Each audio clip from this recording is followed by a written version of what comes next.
planet Earth. A small planet in a large solar system in a tremendous galaxy. What makes Earth unique? Earth is the only planet observed so far to have light, and a vast variety at that. How did this come to be? Was it a divine act of God, or simply a scientific phenomenon?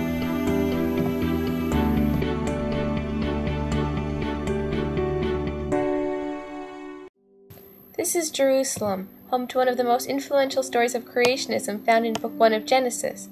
It is commonly believed, however, that this creation story originated in ancient Mesopotamia. Many Jewish scholars have written that if you read the book of Genesis, particularly in the Hebrew original, you can see or hear in it echoes of previous creation stories. The creation story of the ancient Babylonians called Enuma Elish. As stated in Book 1 of Genesis, God created the heavens and the earth in 7 days, starting with light and darkness and ending with the first biblical human, Adam, with the final 7th day of rest.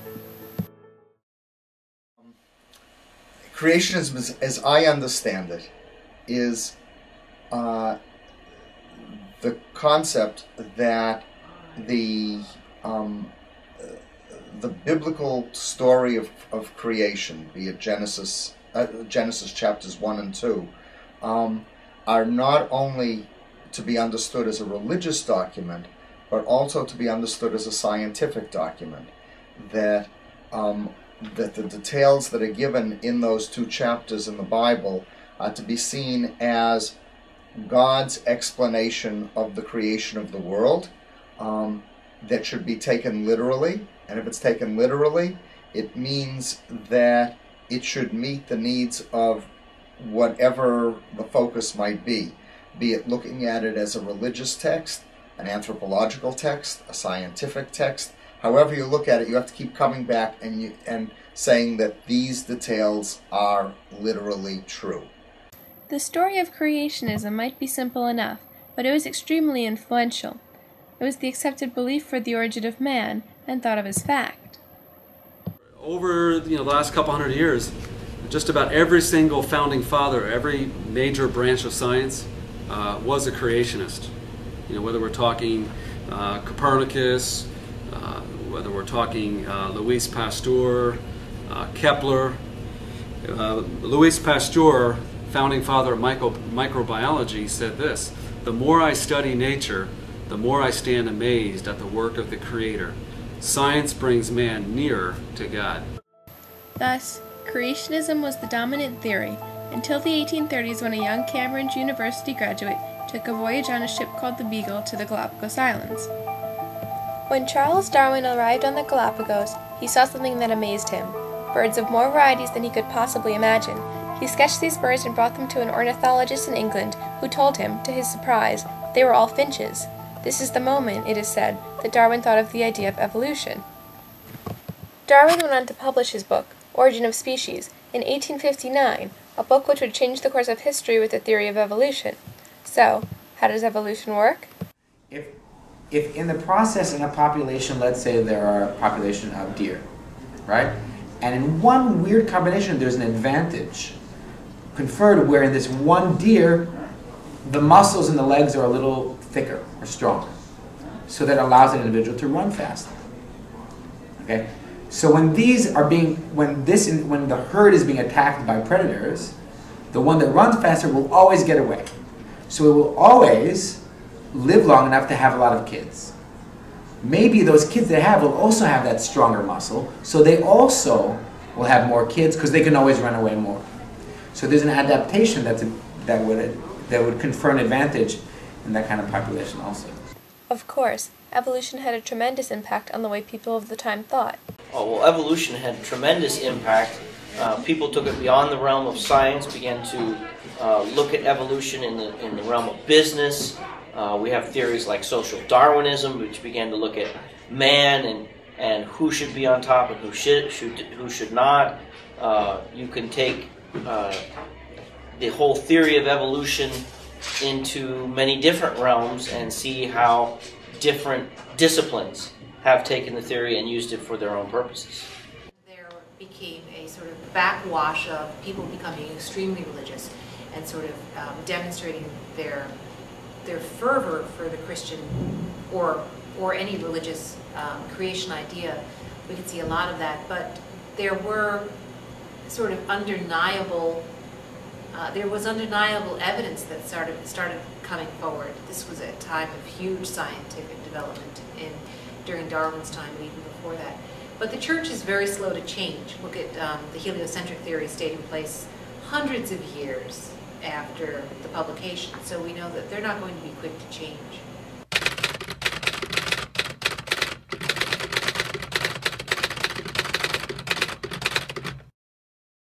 Darwin took us forward to a hilltop, from where we could look back and see the way from which we came. But for this insight and for this knowledge, we must abandon our faith in the pleasant poetry of Genesis. We must not abandon faith. The Scopes monkey trial was a famous trial pitting Clarence Darrow, one of our greatest legal minds, versus William Jennings Bryan, the three-time presidential candidate and former congressman and senator, and occurred in Tennessee over the debate of a biology teacher's right to discuss the theory of evolution.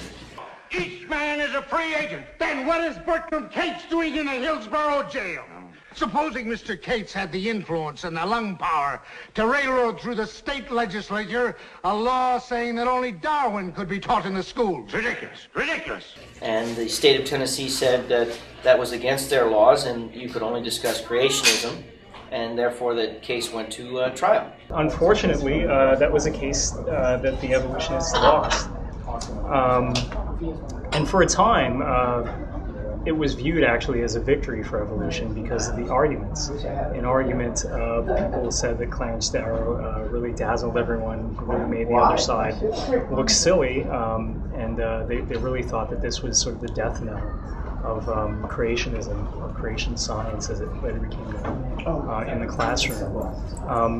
But that really isn't what happened. After the Scopes trial, really the anti-evolution forces sort of grew in number, they grew in strength. There was sort of a religious revival that contributed to anti-evolutionism in American education. And evolution didn't really start to break back into the public schools until after Sputnik was launched in 1957, when Americans finally realized that we'd fallen behind in science education. The Scopes monkey trial brought into light whether evolution or creationism should be taught in schools, a debate which is still prevalent today. I believe that students should be able to critically examine the evidence. They need to be able to make up their own minds as to this big question of origins. I think that we need to be able to teach the controversy, and I think that it should not just be tell students this is what you need to believe in a very cold manner with no debate whatsoever. I think evolution absolutely has to be taught in schools. I think, and I know this is controversial, that creationism is a good story and evolution is a good fact. And I don't think that one can be replaced for the other. I think the fair thing would really be to give students all the facts. Give students all the facts. There is a place actually for teaching about creation in schools, even public schools. In fact, I think creation is too important to be left to the creationists to teach, and actually it should be taught by comparative mythology or philosophy or history or literature. Conflicts between religion and science have been numerous throughout history, and we're constantly in a struggle to find a compromise. Will we know our origin in the future? Only time will tell.